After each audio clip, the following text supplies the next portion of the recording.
27 August 2024 Rohini నక్షత్రం.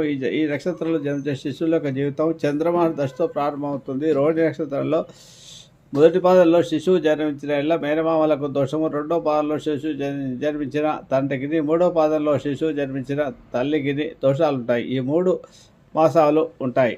ఈ దోషానికి నక్షత్ర నవగ్రహ జపదానాలు, రుద్రాభిషేకము చేయాల్సి ఉంటుంది. 4వ పాదంలో జన్మించిన ఎలాంటి దోషం లేదు, అయినా కూడా సామాన్య దోషం కాబట్టి శిశువు యొక్క ముఖాన్ని అద్దంలో చూడాల్సి ఉంటుంది. ఈ నక్షత్రంలో పుట్టిన పురుషుడు స్థిరమైన బుద్ధి గలవాడు, సౌందర్యవంతుడు, సౌఖ్యం అనుభవించేవాడు, రతిప్రియుడు, సమర్థుడు, అభిమానవంతుడు. రోహిణి నక్షత్ర స్త్రీ దీర్ఘాయు కొలది గౌరవపుష్పాలు కలిగి అయి ఉంటుంది.